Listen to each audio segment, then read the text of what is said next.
Mary, what on earth is this all about? The loudest voice echoes through the house today. My name is Mary. I'm a housewife living with my in-laws. I quit my job when my husband and I got married. I have to take care of my grandmother-in-law, so I have to live with my parents-in-law. The voice at the beginning is Judy's, my mother-in-law. I knew Gabby, my grandmother-in-law, before we got married, and we were good friends. But for some reason, Judy didn't like me. Soon after we moved in together, she started picking on me. Complaining about what I do is the mildest out of all the things she does. Hey Mary, I saw that you've been in touch with a guy on your smartphone. I hope you're not having an affair with him. Judy, did you look in someone's phone again without permission? Please don't do that. This guy is a mutual friend of Michael's. We were just chatting to arrange an outing with the three of us. Yes, she looks in people's cell phones without their permission, and she suspects me having an affair. I must have an affair because I've been in touch with a guy.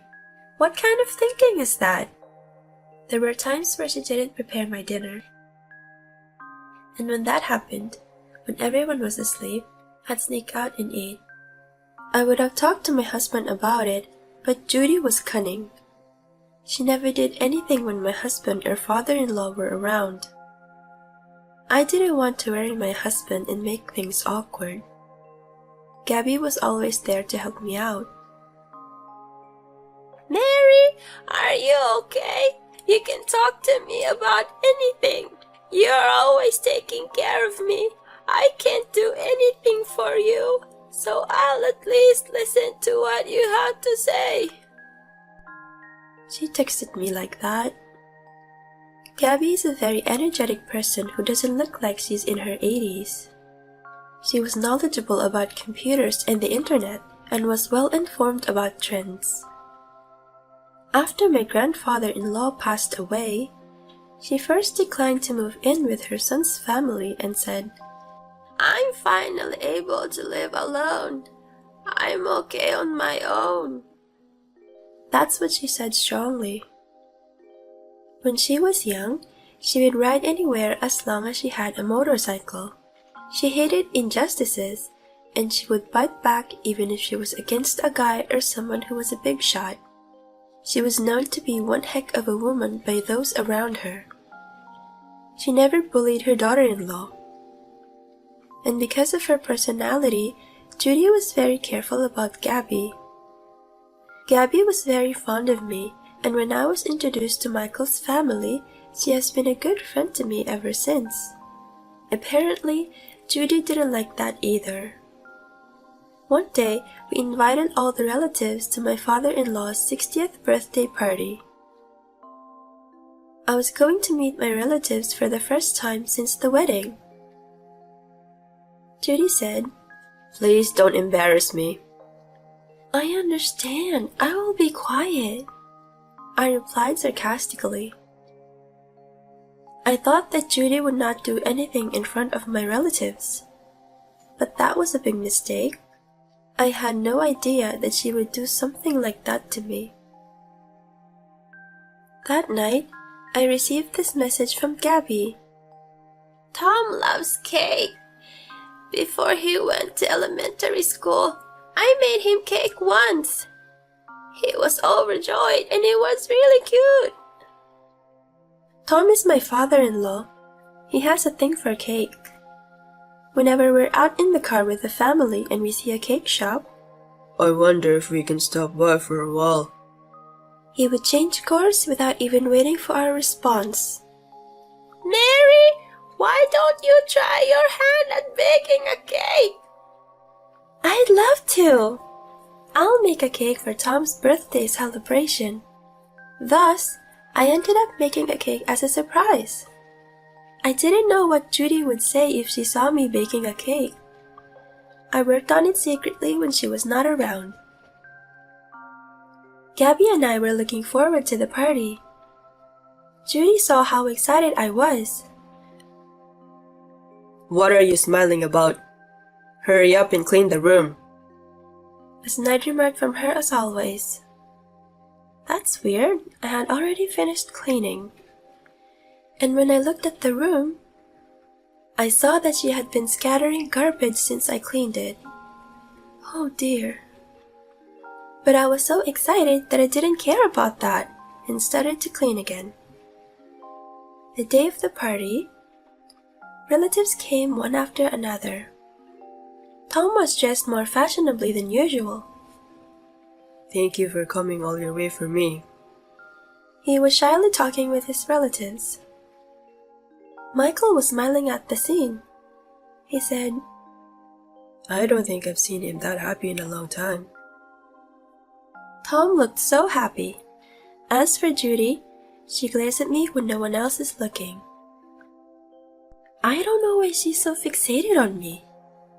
I'm sure she's looking at the contents of my phone again, being suspicious. I hope she doesn't completely misunderstands anything. That's what I thought. The dinner progresses. At last, it was time to serve the homemade cake. Here's the cake to celebrate your 60th birthday, Tom! All the relatives applauded. Mary, did you go to all the trouble of making this cake? Thank you for the beautiful cake. That's what Tom said to me. No, this is... Just as I was about to say that, Judy intervened. Oh my God! Don't put out dog food. It's so embarrassing. Take this! She shouted and threw the cake away. A hush fell over the place. Everyone there was stunned by her behavior. Who would have thought that she would throw away the cake? Gabby looked so sad.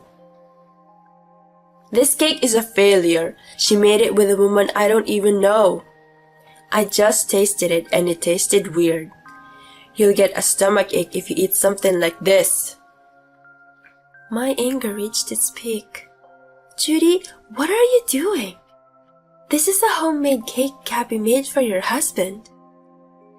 What? Judy's face turned pale.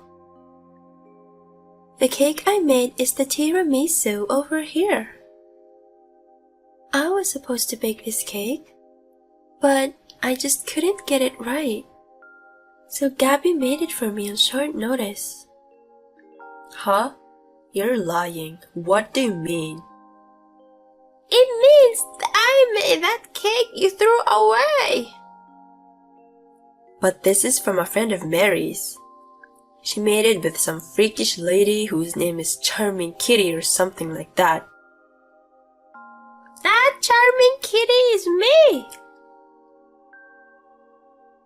Judy turned blue and completely froze. Not only Judy, but also Tom, Michael, and the relatives. They were so stunned. Actually, Gabby is a fan of cartoons in anime as well, and she loves cute characters, and she set her name on the message app as Charming Kitty. The icon is also a cute cat character.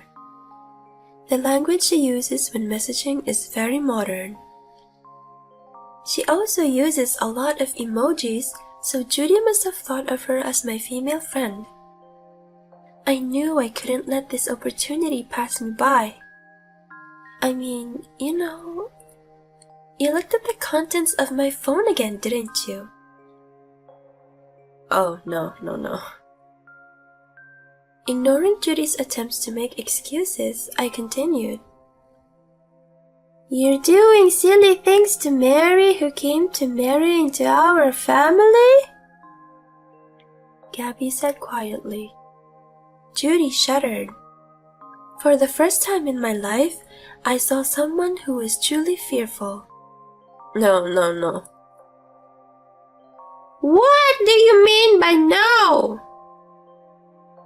No one could stop Gabby from doing this. Michael and Tom knew nothing about it, so they looked shocked. Since Gabby's icon and name on the message app are very girly, Judy must have misunderstood that I was going to make a cake with my female friends. So you threw it away. But Gabby went to all the trouble of making a precious cake for Tom. What have you done? No, I'm sorry about that, Gabriella. Judy started crying and apologizing to Gabby. I told you, didn't I? I don't want people who do foolish things like bullying in my family. I don't need that. Apologize to Mary before you apologize to me. If I was not the one who made this cake, you would not have cared even if you threw it away, right? That's what Gabby said, and Judy was gnashing her teeth. Judy looks at Tom. Mom is right. You should apologize. Tom is angry too. Michael, who didn't know anything about it, bowed his head, apologizing for not noticing the bullying. We'll talk about the rest as a family. I'm sorry for making such a fuss when you're all here. Thank you for coming today. With these words from Tom, the party was over. The relatives were leaving in droves. On their way home, they were talking like, I can't believe in this day and age there are still people bullying their daughter-in-laws. I feel sorry for the daughter-in-law who has come to live with them, and left the house. After that, Judy was scolded by all the relatives. I guess she didn't think it would be this big of a deal. After everyone left, we had a discussion. First of all, I apologized. Tom, I'm sorry for making you party like this. I'm sorry it turned out this way. Mary, you have nothing to apologize for. It's my wife's fault for doing this. Mom, I'm sorry about what happened to the cake you made. This is a problem between you two. And since I'm the one who selfishly said that I can take care of myself, I try not to intervene. But after what happened today... Gabby seemed to have a lot more to say since she couldn't say much before. She's still very angry. Judy couldn't say anything back. She just looked down. I'm sorry I didn't notice anything, and I'm sorry I couldn't help you. I saw how sorry Michael was, and I forgave him. You were going through a tough time. I told my low-spirited husband. I myself was fighting back against Judy's snide remarks.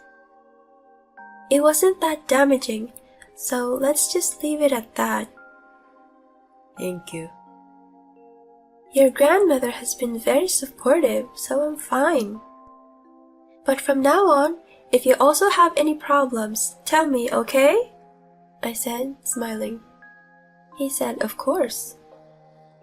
I glanced at Gabby. She winked and grinned at me. As we were talking, I heard that Tom scolded Judy severely. Tom apologized afterwards.